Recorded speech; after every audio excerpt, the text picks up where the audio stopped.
धारा जय शिव धारा, ज्ञान की धारा जय शिव धारा, विचार धारा जय शिव धारा, विचार धारा जय शिव धारा, प्यार से प्यारा जय शिव धारा, प्यार से प्यारा जय शिव धारा, बाबा शिव भजन की धारा जय शिव धारा, बाबा शिव भजन की धारा जय शिव धारा।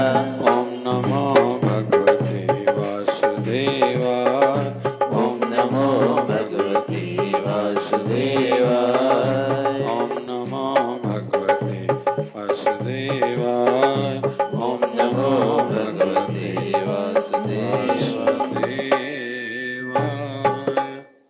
बोलिए सत्य सनातन धर्म की जय। बोलिए लक्ष्मी नारायण भगवान की जय। शिव राम कृष्ण भगवान की जय। आयो लाल ताड़ियों जाए सभी बोलिए सदगुरु स्वामी शिव भजन जी भगवान की जय। बोलिए शिवधारा वाले साहिब की जय। जय जय शिवधारा, जय जय शिवधारा, साधो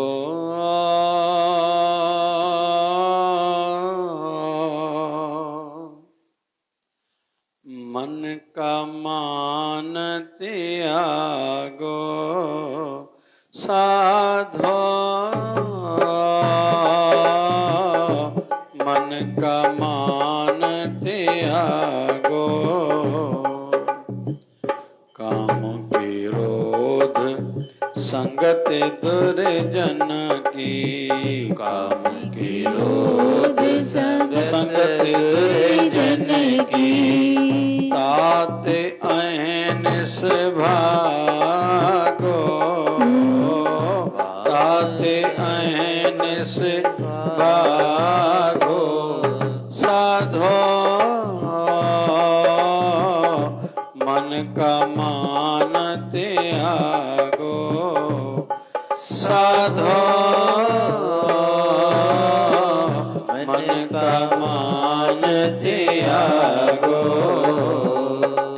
मन का मान त्यागो, साधो मन का मान त्यागो, मन का मान त्यागो, साधो मन का मान त्यागो, मन का मान त्यागो, साधो मन का मान त्यागो, मन का मान त्यागो, साधो मन का मान त्यागो, साधो मन का मान त्यागो, साधो मन का मान त्यागो, सुख दुख दोनों सम कर जाने, और मान अपमाना, सुख दुख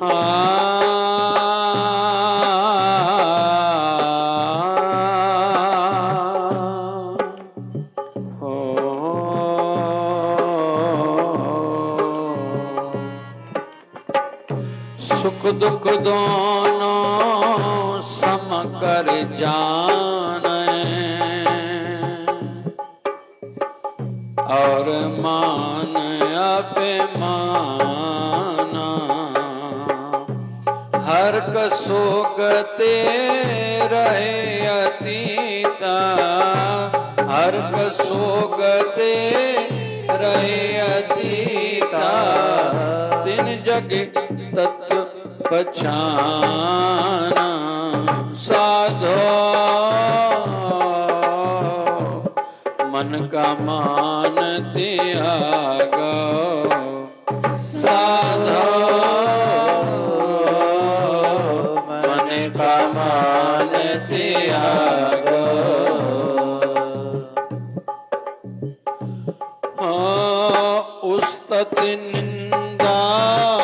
दो त्यागे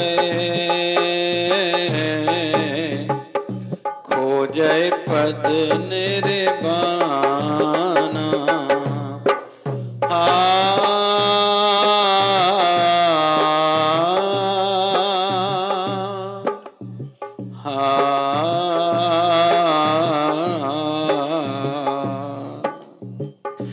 उस्तत निंदिया दो त्यागे खोजै पद निर्वाणा जन नानक एओ खेल कठन है जन नानक एओ खेल कठन है किनऊ गुरुमुख जाना साधो मन का मान त्यागो साधो मन का मान त्यागो।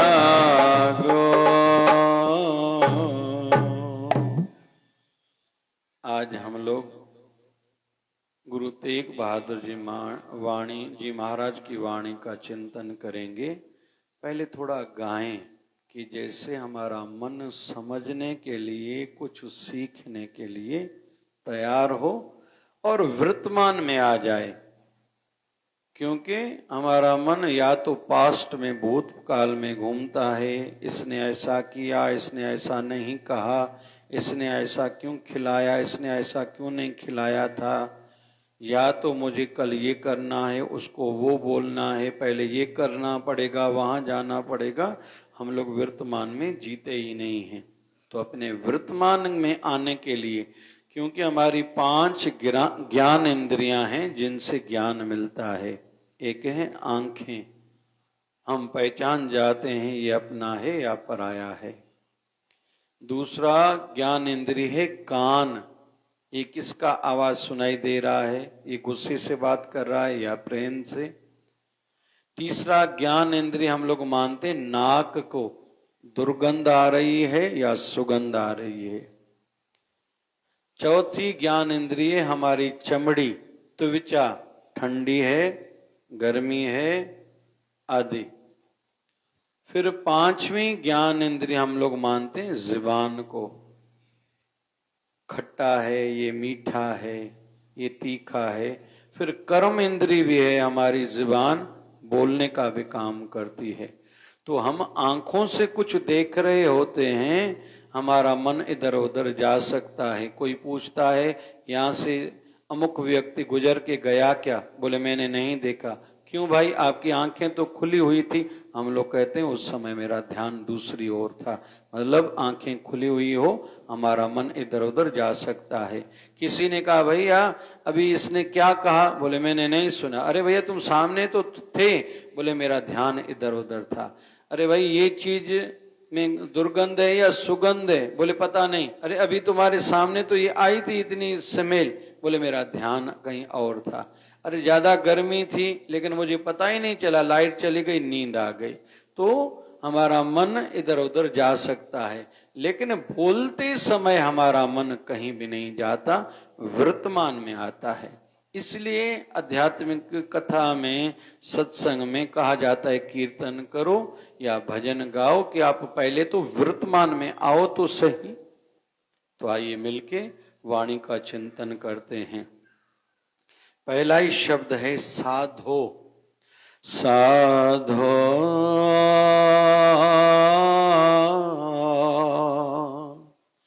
मन का मान त्यागो। गाओ। साधो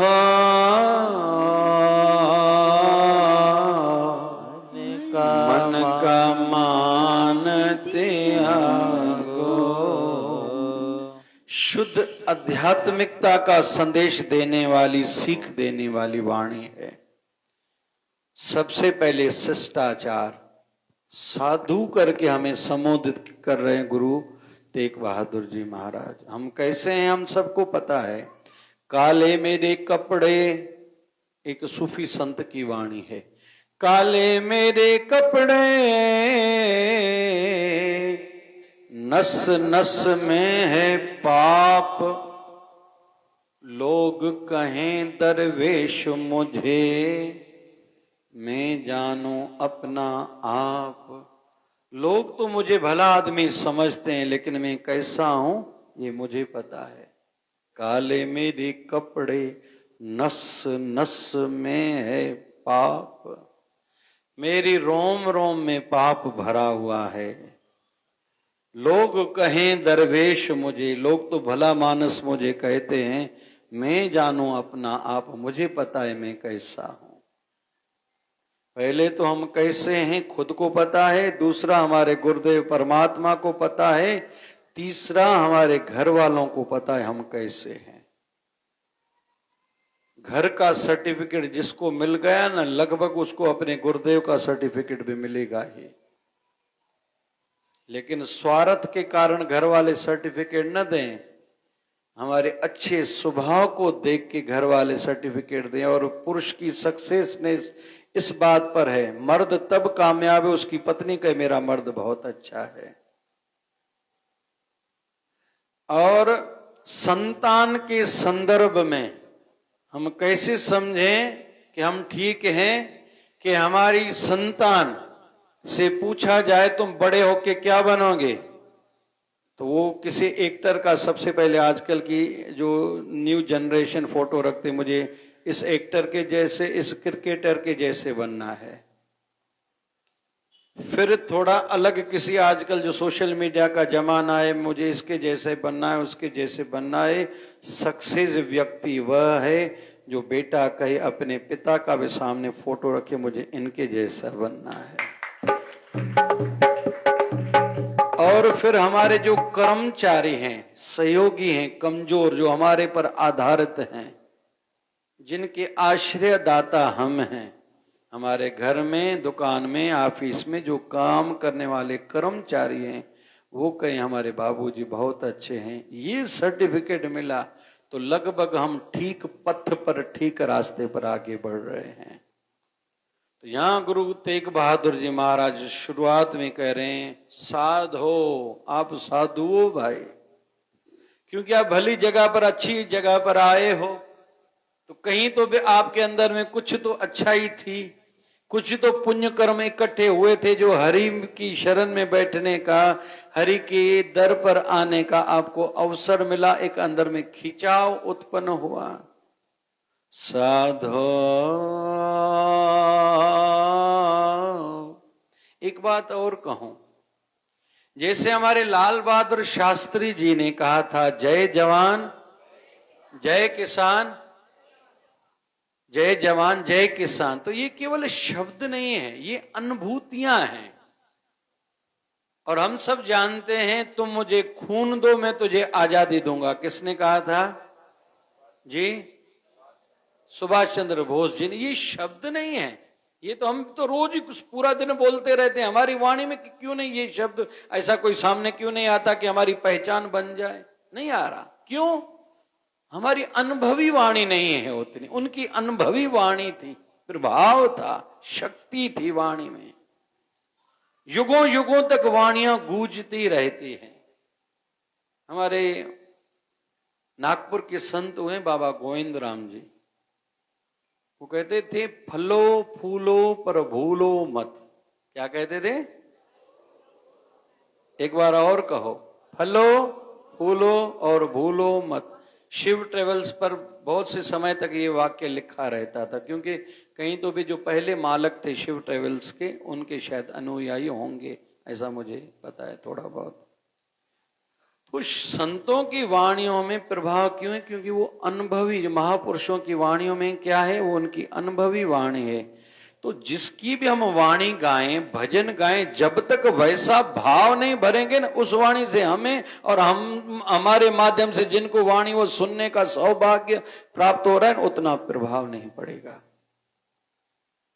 और जिन्होंने इतना समर्पण किया है, वही ही आगे चल के युग पुरुष कहलाए हैं, या उनकी वाणी का, विचारों का संसार पर प्रभाव पड़ा है। मुझे याद आ रहा है चार्ली चैपलन। चार्ली चैपलन का जीवन चरित्र पढ़े, वैसे वो मशहूरें हंसाते थे लोगों को। जी आज जो कपिल शर्मा है, जैसे आज का कपिल शर्मा है, वो अपने युग का ऐसे समझे हंसाने वाला व्यक्ति था। लोग तरसते थे उनकी हंसी की बातें, मतलब वो कार्यक्रम हम लोग अटेंड करें। कई देशों में भटकना पड़ा था, कई आरोप लगे थे, और एक उनका मशहूर वाक्य है, मेरा इस संसार में सच्चा मित्र केवल एक था, वो है आईना। जब मैं रोया तो मेरा आईना भी रोया था, जब मैं हंसा तो केवल मेरा आईना हंसा था। बाकी दुनिया में ऐसा मैंने देखा, जब मैं हंसा था मेरे जीवन में खुशियां आई थी, कुछ लोगों को अच्छा नहीं लग रहा था। जब मेरे जीवन में दुख आए थे मैं रो रहा था, कईयों को उस पर खुशी हो रही थी, हंसी आ रही थी कि अच्छा हुआ इसके जीवन में दुख आया। तो संसार में केवल सच्चा मेरा आईना है। जब मैं रोया तब मेरा आईना भी रोया था, जब मैं हंसा तो मेरा आईना भी हंसा था। ये उसकी अनुभवी वाणी है चार्ली चैपलन की। तो चार्ली चैपलन का एक जगह पर टाइम दिया हुआ था, कार्यक्रम लिया हुआ था, वहां पहुंचे और अचानक से उनको पता चला उसका बेटा जवान गुजर गया। अभी लोगों को ऐसे लगने लगा और आयोजकों को लगने लगा कि अभी ये चार्ली चैपलन कार्यक्रम करने के लिए नहीं आएंगे और फिर हमारा क्या होगा। फिर लेकिन जब समय कार्यक्रम का हुआ, चार्ली चैपलन जी आए।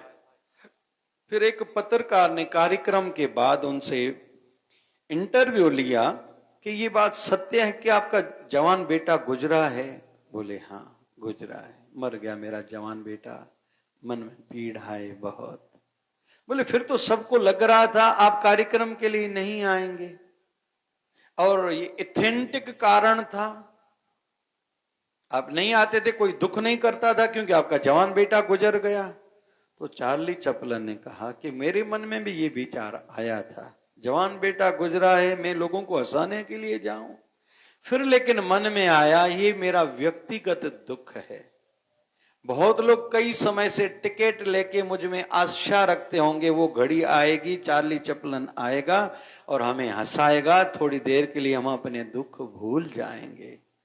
मेरे मन में आया मेरा दुख तो अभी जो है सो है, बेटा मर गया सो वो तो कष्ट है सो है, लेकिन अगर मेरी 1 घंटे के कार्यक्रम के माध्यम से लोग 1 घंटे के लिए ही सही अपना दुख भूल जाएं, मैं खुद को सौभाग्यशाली मानता हूं। रही बात बेटे के मरने का दुख, अभी घर जाके मैं जी भर के रोऊंगा क्योंकि मेरा जवान बेटा गुजरा है। तो कुल मिला के जिनका भी आज जिस भी क्षेत्र में नाम है, उन्होंने उतना समर्पण किया है, उतना बलिदान दिया है, उतना त्याग किया है, और त्याग किए बगैर कोई भी बड़ा आदमी बन ही नहीं सकता किसी भी क्षेत्र में।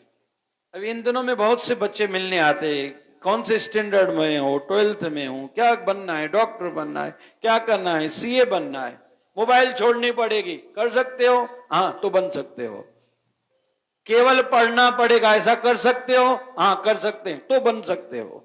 नहीं छोड़ सकते, होटल में खाना खाना, दोस्तों के साथ पार्टियों में जाना, पार्टियां करना, पिकनिक पार्टी पर जाना, ये फजूल के काम है भाई। इलान मस्क का जब 47वां जन्मदिन था, अभी इन सालों के 4-5 साल पहले की बात होनी चाहिए, तो लोग इंतजार में थे इलान मस्क आएगा। आज दुनिया का बड़ा धनवान व्यक्ति है जो स्पेस पे भी काम कर रहा है।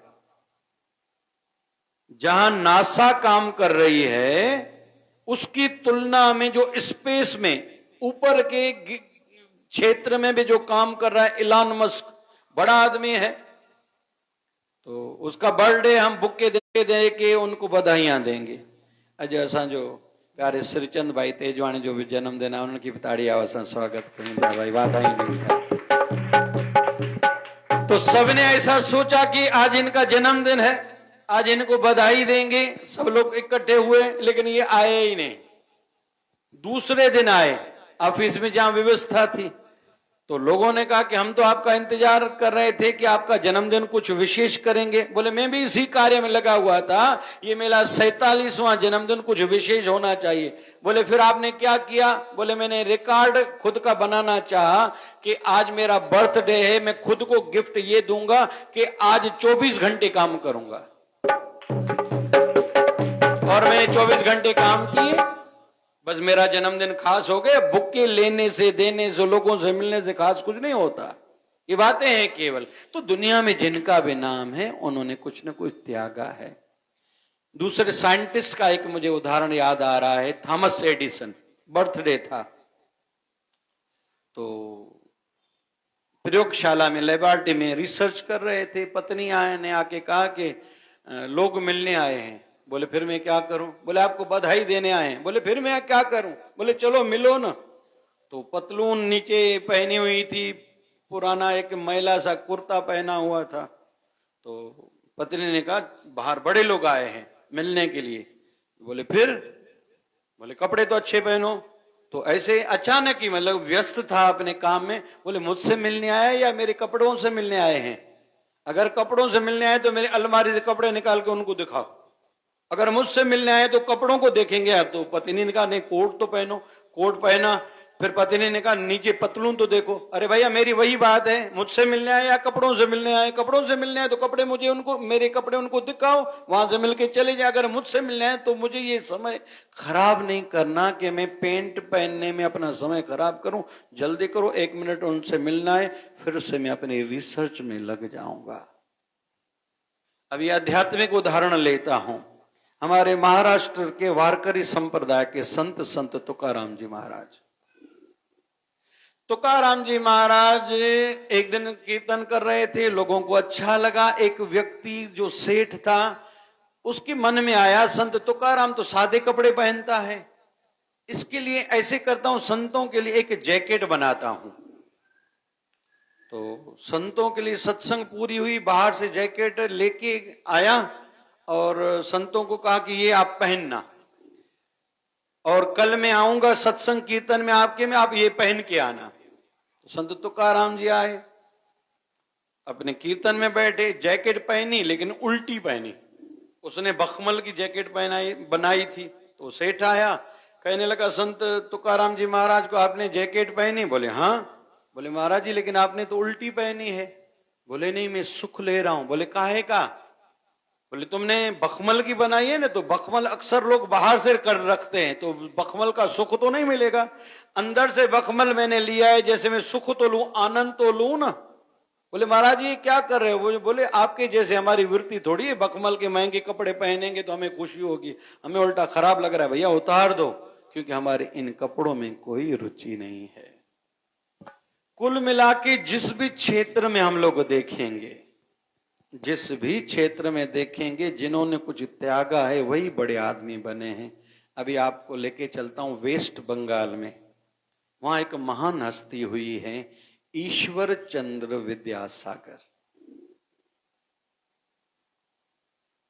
ईश्वर चंद्र विद्यासागर के पिताजी, जहां तक मुझे याद आ रहा है, टीचर थे।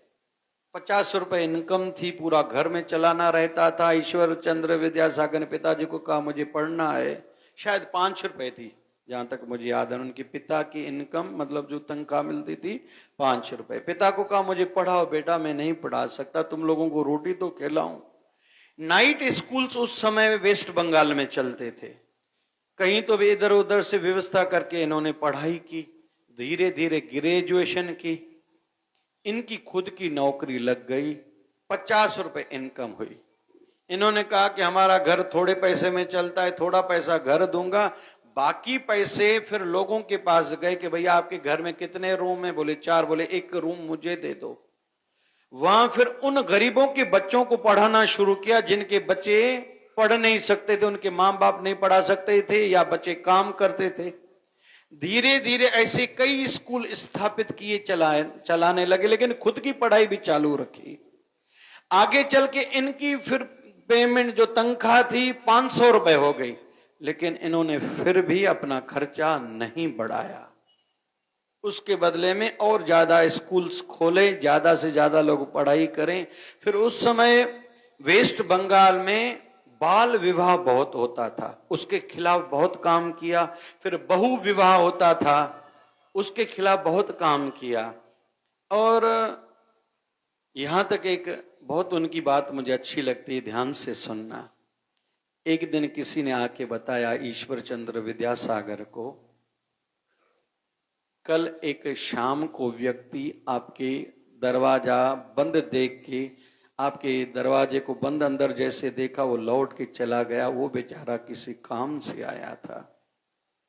जैसे ईश्वर चंद्र विद्यासागर ने सुना, आंखों में पानी आ गया, मेरे दरवाजे से कोई खाली लौट के चला गया। तो उसने दूसरे दिन मजदूर बुला के चौखट सहित दरवाजा निकाल दिया। तो किसी ने कहा आपने ऐसा क्यों किया?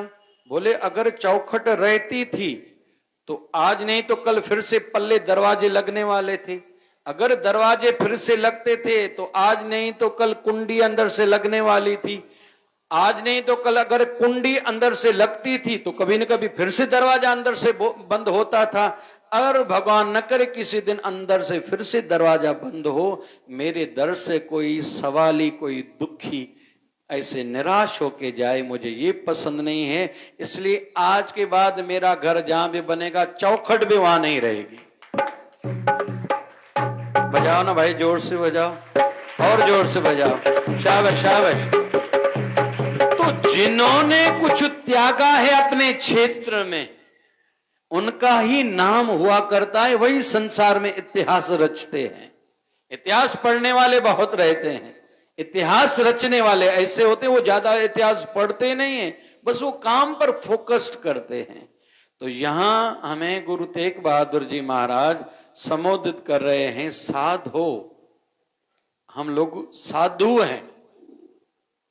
मन का मान त्यागो।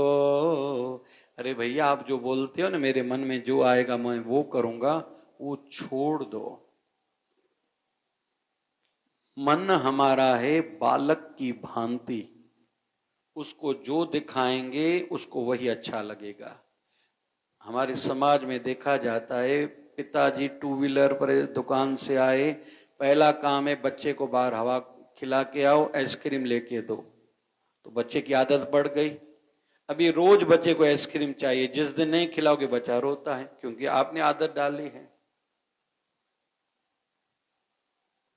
फिर जब बच्चा थोड़ा बड़ा होने लगता है, पिताजी देरी से आते हैं, बेटा सोया हुआ रहता है। सवेरे पिता सोया हुआ रहता है, बेटा स्कूल जाता है। फिर हफ्ते हफ्ते के बाद एक दूसरे से मिलते हैं। फिर पिता पूरी दुनिया को ढंढोरा पीटता है, मैं अपने बच्चों के लिए कमा रहा हूं, जबकि मिलना ही नहीं हो रहा बच्चे का और बाप का। फिर कह रहे हैं जमाना अच्छा नहीं है, क्योंकि बच्चों की संस्कार पर, सोच पर तो हमारी नजर है ही नहीं। फिर अपनी पत्नी को डांटता है, तू इसको खराब कर रही है, तू ध्यान नहीं दे रही है। अरे तुम तो कह रहे तो थे कि मैं बच्चों के लिए कमा रहा हूं, तो बच्चों को समय तो दो भाई। ये मन का मान त्याग, जो अंदर में अहम भरा हुआ है ना, मैं। मंदोदरी ने जब रावण का मृतक शरीर देखा था ना, बहुत रोई थी। फिर ये भी बात कही थी, तुम तो कहते थे मैं दशानंद हूं, 10 सिर वाला हूं। ऐसा सुना है कैलाश पर्वत को कंधे से तुमने हिलाया था, ऐसा सुना है देवता तेरी सेवा में रहते थे, ऐसा सुना है 9 ग्रह तेरी सेवा में रहते थे। वो रावण कहां गया जिसकी लंका भी सोने की हुआ करती थी? वो तो ऐसे ही पड़ा हुआ है। फिर कथा का विषय निकला है तो थोड़ा कथा को आगे लेता हूं। तो मंदोदरी के मन में आया, उस राम को देखूं तो सही, जो मेरे इतने शक्तिशाली पति को जिसने मारा है। तो पूछा राम जी कहां है, और राम जी की उस समय दशा क्या है? राम जी को अच्छा नहीं लग रहा। एक दृष्टि से तो अच्छा हुआ जिसने पत्नी चोराई, और इतने दिनों तक युद्ध चली थी, 87 दिनों तक तो दोनों सेनाओं की और की सेनाओं के बीच में युद्ध चली थी 87 दिनों तक। तो राम जी को एक दृष्टि से तो अच्छा लग रहा था, चलो अच्छा हुआ युद्ध पूरी हुई, लेकिन दूसरी दृष्टि से राम जी को अच्छा नहीं लगा, मेरे हाथ से एक ब्राह्मण की हत्या हुई है। तो समुद्र की मुंह की ओर मुंह करके बैठे हैं, उदास उदास हैं। तो इधर मां मंदोदरी आई है राम जी से मिलने के लिए। अभी सूरज ढलने वाला है, राम जी ने कहीं तो भी मंदोदरी को आते हुए मतलब उसकी छाया को देखा, तो राम जी खड़े हो गए, मुंह इस ओर किया। राम जी को बताया गया ये मंदोदरी है रावण की धर्म पत्नी। राम जी ने फिर सर झुका लिया। लक्ष्मण ये सब देख रहा है, ये क्या हो रहा है भाई? एक पापी को राम जी ने मारा है और वो भगवान है राम जी, लेकिन उसकी पत्नी आई है, भगवान खड़े हो गए, सिर झुक गया है राम जी का। तो लक्ष्मण पूछता है भगवान ऐसे क्यों? बोले भले रावण ने मेरा कुछ अहित किया था, पत्नी को लेके गया, चोरा के लेके गया था, लेकिन इस बेचारी का तो कोई दोष नहीं है, ये तो विधवा बन गई, इसलिए मैं इसका दोषी हूं, इसलिए मेरा सिर झुका हुआ है। अभी मंदोदरी थोड़ा नजदीक आई है, राम जी ने प्रणाम किया। मंदोदरी कहती है राम जी से, प्रभु मुझे आप बताइए तो सही, ये तो मुझे पता है मेरा पति भी शक्तिशाली था,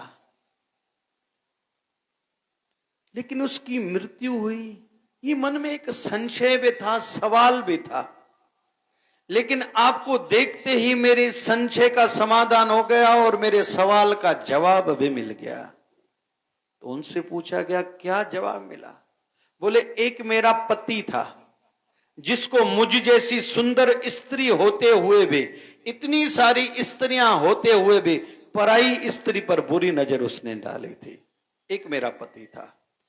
दूसरा आपका मैंने शिष्टाचार देखा कि पराई स्त्री की परछाई देख के भी आप खड़े हो गए और सिर झुका के खड़े हो गए, फिर आपने मुझे प्रणाम किया, मेरे सवाल का जवाब मिल गया। जो पराई स्त्रियों की ऐसी इज्जत करता है उसका नाम राम ही होता है, वो युगों युगों तक अजर अमर हुआ करता है। और उसके विपरीत जो मेरे पति की भांति रावण की भांति पराई स्त्री पर बुरी नजर डालता है, भले कितना मेरे पति की भांति शक्तिशाली क्यों न हो, उसकी दशा ऐसी होती है। मुझे सवाल का जवाब आपको मिलने के बाद सब मिल गया है। तो कुल मिला के मन तो कहेगा ना बुरी बातों के लिए, मन तो चाहेगा बुराई ना भाई, मन चाहेगा ही, मन को अच्छी बुराई लगती है। हम सबको शक्कर अच्छी लगती है, लेकिन शक्कर का परिणाम बुरा है। हम देख रहे हैं शुगर बढ़ती जा रही है आजकल, एक जो हड्डियों की तकलीफ है उसका कारण में एक शुगर है, शक्कर है। हम लोग जो मीठा खा रहे हैं ना, ये जो हड्डियों में तकलीफ है ना, खोखला हो रही है हड्डियां, एक कारण शक्कर का उपयोग भी है। उसके पैरेलली हम लोग अगर गुड़ खाएं, लगभग डायबिटीज नहीं होगी, और गुड़ से हड्डियां मजबूत होती हैं। बाकी गुड़ से तो हजारों फायदे हैं, अभी वो विषय नहीं ले रहा हूं।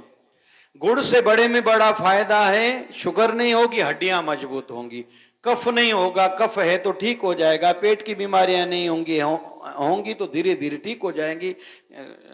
गुड़ से तो फायदे ही फायदे हैं, लेकिन हम लोग खाते हैं शक्कर, लेकिन उसका परिणाम बुरा है। लेकिन हम करेला, नीम आदि कड़वी चीज लेना नहीं चाहते, जबकि अभी वो कड़वी है लेकिन बाद में उसका फायदा मीठा है, अच्छा है, बड़ी बीमारियों से बच जाएंगे। हमें पता होते हुए भी हम शक्कर खाएंगे, नीम करेला कभी नहीं खाएंगे। हमारे मन की आदत ये जन्मों जन्मों की है। हमारे गुरु ग्रंथ साहब में वाणी आती है, जन्म जन्म की इस मन को मैल लागी, काला हुआ स्याह। हमारे मन को ये बुराई की जो लत लगी हुई है, ये आज की नहीं है, जन्मों जन्मों की है। इसलिए कोई गिरता है तो हमें हंसी आ जाती है, किसी ने सिखाया नहीं हमें कि तुम हंसो कोई गिरा है तो। हमें किसी ने कष्ट थोड़ा भी दिया है, उसके ऊपर कोई दुख का पहाड़ गिरा, सबसे ज्यादा हमें खुशी होती है। और हमारी इच्छा होती दूसरों को बताएं कि इसने हमें कष्ट दिया था ना, अच्छा हुआ इसके साथ ये हुआ। ये हमारी जन्मों जन्मों की ये जो विकृति, इसको विकृति बोलते हैं, खराब नीति कहें हम लोग, हमारे बुरे संस्कार कहें। और अंत में चलो, मैं इस विषय को, है तो बड़ा विषय, अभी तो साधु परे में हूं, एक निवेदन अंत में मैं करूं। हम में से किसी को भी कोई भी बीमारी है शरीर की, किसी को डायबिटीज है, ब्लड प्रेशर है, आंखों की तकलीफ है, घुटनों की तकलीफ है, कमर की तकलीफ है, चमड़ी की तकलीफ है, जो भी तकलीफ है, नाक की हड्डी बड़ी हुई है, गला सूजा हुआ है, कान की तकलीफ है, जो भी, चलो पेट की तकलीफ है, जिनको जो भी तकलीफ है उसके लिए हम सतर्क हैं, बड़े बड़े डॉक्टर्स को दिखाते हैं, बड़ा बड़ा खर्चा करते हैं। लेकिन ये याद रखें, शरीर की बीमारी, जिस दिन हमारे शरीर का अंत होगा, प्राण निकलेंगे, बीमारी खत्म, अगले जन्म में नहीं होगी। मतलब तन की बीमारियां अगले जन्म में हमारे साथ रहने वाली नहीं है, लेकिन मन की बीमारियां तो जन्मों जन्मों तक हमारे साथ चलने वाली हैं। इसलिए तन से ज्यादा मन की बीमारियां मेरी ठीक हो, इस पर काम करना चाहिए, समझ लगानी चाहिए, संपत्ति लगानी चाहिए और समय लगाना चाहिए। फिर से रिपीट करता हूं, केर केर समझो या गाल अतमत करे दिशामा, घना ओड़ा बुद्धिजीवी बैठा नहीं। रिपीट करता हूं, तन की बीमारी के लिए हम जागृत रहें। अरे हम थोड़ा प्राणायाम करें, सवेरे उठ के पानी ज्यादा पिएं, ध्यान से सुनते जाना, रात को सोने से पहले 3 घंटे पहले भोजन खाएं, दिन में कम से कम 2 या 3 बार खाएं, कुछ भी खाएं लेकिन 2 से 3 बार खाएं। बहुत लोग जितनी बार चाय पीते हैं उतनी बार बिस्किट खाते हैं, एक बिस्किट एक काजू भी खाना हो गया, तो दिन में 2 से 3 बार खाएं। केवल कितना खाओ वो नहीं बोल रहा मैं, 3 बार खाओ, कम से कम बार खाना, और खाने के बाद पानी न पीना। सोने से 3 घंटे पहले खाना, कम से कम मतलब 3 बार केवल खाना, और खाने के बाद 1 घंटे तक कुछ पीना नहीं। थोड़ा प्राणायाम, थोड़ा व्यायाम, एक्सरसाइज। खाने में आयु 35-40 साल के ऊपर शरीर की आयु हो गई है तो नींबू का उपयोग करें, अदरक का उपयोग ज्यादा करें, एक आंवला रोज खाएं, प्याज लहसुन अगर जो लोग खाते हैं तो कच्चा प्याज रोज 1 खाएं, 1 या 2 कली लहसुन की दोपहर को पहले ग्रास के साथ खाएं, एक कच्चा टमाटर अगर पथरी नहीं है तो खाएं। नारियल पानी पी सकते हैं तो सवेरे नाश्ते के बाद नारियल पानी पिए, हो सके तो उसमें नींबू डाल के पिए, और हो सके तो स्नान के बीच में सरसों का तेल लगाएं, रात को पैरों की अंगूठे में सरसों का तेल डालें, रात को नाभि में तेल डालें। केवल इतने करने से हम लोग आधी बीमारियां तो ऐसे ही भगा देंगे, हमारी आधी बीमारियां होंगी नहीं, है तो ठीक हो जाएंगी इतने मात्र से। स्नान के बाद 1 गिलास पानी पीने से ब्लड प्रेशर कम होता है। सिंपल सिंपल विषय, जो ज्यादा चाय पिएंगे उनको ब्लड प्रेशर बढ़ेगा उनका, ये थोड़ा सुनते जाओ। तो तन की बीमारियों की फिर दवाई लेंगे। आज के युग में लाइफ स्पेन बढ़ गया, 68 इयर्स हो गया है।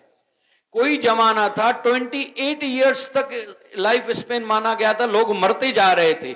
आज इतना मेडिकल साइंस ने काम किया है, 68 ईयर तक हम लोग सुरक्षित हैं। किसी को शुगर को 25 साल हो गए, 30 साल हो गए, वो अच्छी जीवन जी रहे हैं। हार्ट की तकलीफ है, ब्लड प्रेशर की तकलीफ है। वजन का ध्यान रखिए, आयु बढ़े वजन कम होना चाहिए, जिनको ज्यादा जीवन जीना है और स्वस्थ जीवन जीना है।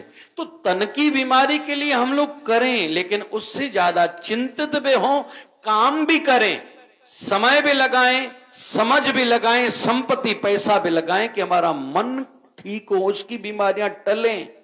और मन की बीमारियां कहां ठीक होंगी? जहां हम सत्संग कथा में बैठे हैं, क्योंकि ये मन की बीमारियां चलेगी। इस जन्म में ईर्ष्या बहुत है ना, जिनको भी, वृद्ध जितने भी बैठे हैं, 50 साल से ऊपर जितने भी बैठे हैं, जिनको ईर्ष्या है ना, जितना हो सके ईर्ष्या को अपने जीवन से निकाल लो। ईर्ष्या क्यों होती है? मेरे से ज्यादा इसके पास सुख क्यों है, ये क्यों बढ़ता जा रहा है? अरे तुम बढ़ो ये ठीक है, दूसरे न बढ़े ये क्यों आप कह रहे हो? भाई चाहते क्यों हो ऐसा? ऐसी प्रार्थनाएं भी क्यों करते हो? भगवान मेरे दुश्मन सब मार देना। नहीं भैया, ये ठीक नहीं है। आयु बढ़ने के साथ अहम को कम करो भैया। काहे का अहम भैया? अहम काहे का करते हो ए साहब? आज मट्टी के ऊपर, कल मट्टी के नीचे। माटी कहे कुंभार से तू क्यों रोंदे मोय, एक दिन ऐसा आएगा मैं रोंदूंगी तो है। संत कबीर की वाणी है। अरे काहे का अहंकार भाई? किस बात का अहंकार? बांग्लादेश की प्रधानमंत्री अभी तक सुचेत नहीं हो रही, उसके साथ क्या हो गया? रात को तो मैंने सुना, न्यूज सुनी कि डिटेल वाइज उनको बताया गया था अभी ऐसा हो रहा है, अभी ऐसा हो रहा है, अभी ऐसा हो रहा है। फिर उनको कहा गया आपके पास 40 मिनट, आप भाग सकते हो क्या? और इतना वोट अच्छा लेके, और उनको तो ये श्योरिटी थी 29 में भी, 2029 में भी मैं अगली अपने प्रधानमंत्री बनने वाली हूं। लेकिन उनके साथ दशा क्या हुई? उनको अपने देश से भगाया गया और उनके मित्रों को मारा गया, उनकी पार्टी वालों को धीरे धीरे मार रहे हैं, सभी उनके परिवारों को भी मार रहे हैं। और नहीं लग रहा, पॉलिटिकल माइंड्स हम लोग देखें, रिटर्न जल्दी होंगी वो, या जीवन में पता नहीं उनका जीवन, बाकी शेष जीवन कैसे गुजरेगा कोई नहीं बता सकता। तो ऐसा भी हो सकता है, तो प्रधानमंत्री जी के साथ ऐसा हो सकता है, तो हम क्या आशा रखेंगे? मेरे पास 2 बंगले हैं, 2 धंधे हैं, तो क्या हुआ भैया? वो एक संत बैठे थे, तो संतों के पास दुनिया का नक्शा भी था। एक सेठ आया, तो सेवादार ने बताया ये अमुक सेठ है। संतों ने कहा हाँ जयराम जी के भैया आइए ब्राज जी। तो सेवादार को कह रहा था शायद आपके गुरु को पता नहीं मैं कौन हूं। तो संतों ने सुन लिया, हाँ दादाजी आइए ब्राज जी। तो सेवादार को आपके गुरु को पता नहीं मैं कौन हूं। तो संतों ने कहा ठीक है भैया, आप भगवान की मूर्त हो, भगवान के रूप हो, पधारिए, आप जो भी हो, अतिथि देवो भव। नहीं आपको शायद पता नहीं मैं कौन हूं। तो सेवादारी को कहा गुरुजन ने कि इनसे पूछो कौन हो भाई। बोले मेरी इतनी कोठियां हैं। तो संतों ने दुनिया का जो नक्शा पड़ा था, बोले ढूंढ के बताओ कहाँ है तेरी कोठी। वो पहले ढूंढ रहा था, पहले भारत तो ढूंढू, इसमें भारत कहाँ है। भारत के बाद फिर ढूंढू इसमें महाराष्ट्र कहाँ है। महाराष्ट्र के बाद फिर ढूंढू इसमें अमरावती कहाँ है।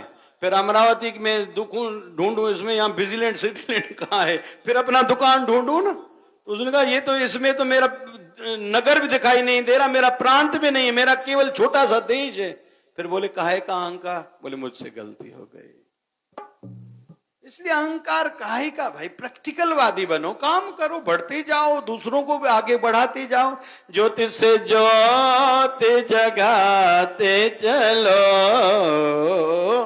ज्योति से आते चलो, प्रेम की गंगा बहाते चलो, प्रेम की गंगा बहाते चलो। राह में मिले जो दीन दुखी, राह में मिले जो दीन दुखी, सबको गले से लगाते चलो, गले से लगाते चलो। भैया कुछ अच्छे काम करके जाओ, मन का मान त्यागो। तो 2 शब्द पर मैं बोल पाया, एक साधु, दूसरा मन का मान। अभी गुरु तेग बहादुर जी महाराज ने तो इतनी वाणी उच्चारण की है। प्रभु ने चाहा, गुरु ग्रंथ साहब की ये वाणी है, 216 नंबर पेज पर वाणी है। अभी मेरे जीव को इतनी शक्ति नहीं है गुरुजनों की वाणी का इतना मैं व्याख्यान करूं, अर्थ करूं। 2 शब्द का अर्थ मैं कर पाया, वो भी थोड़ा संक्षिप्त में। एक साधो, दूसरा मन का मान त्यागो। तो गुरु महाराज कृपा करेंगे। और ये आध्यात्मिक सिलेबस था, एक कोर्स था। आप आध्यात्मिकता में बढ़ना चाहते हो अगर, तो ये गुण अपनाओ, ये बुराई छोड़ो। क्यों आध्यात्मिकता में बढ़ना चाहते हो? अगर मन की शांति चाहिए, यशस्वी जीवन चाहिए, आशीर्वादें चाहिए, यहाँ भी एक संतोषजनक जीवन हो, शरीर का अंत अच्छा हो, परलोक संवरे, आपके पितरों की भी सद्गति हो, आपकी आने वाली वंशजों की भी सद्गति हो। अगर चाहते हो तो आध्यात्मिकता में आ जाओ, अगर आध्यात्मिकता फिर चाहते हो तो ये रूल जो आपको बताए गए, ये कोर्स, ये सिलेबस, और उस ज्यादा नहीं, एक साधो मतलब शिष्टाचार जीवन में लाओ। दूसरा, मन का मान त्यागो, हर समय मेरे मन में जो आएगा मैं वो करूंगा, इस बात को छोड़ते जाओ। रजा में राजी रहो, जो भी बना है जो बने आवे, आप फिर भूताएं पर राजी रहो। जा बनी सा है भली सदा मुख से यूं कहो। अगर ऐसी वृत्ति तुम्हारी बन गई तो तुम सच में साधु हो। यहां भी तेरी जय है, तेरी वहां भी जय होगी। बोल सदगुरुदेव भगवान की, सदगुरु बाबा शिव भजन भगवान की जय। जय शिवधारा। शिवधारा। सुन के नाम आया तेरा, मैं तो सुन के नाम आया, सुन के नाम आया तेरा, सुन के नाम आया। शिवधारा के बाबा शिव भजन में तो झोलियां भरने आया। ओ बाबा मैं तो सुन के नाम आया तेरा, मैं तो सुन के नाम आया। जबो जबो सुन के नाम आया तेरा, मैं तो सुन के नाम आया।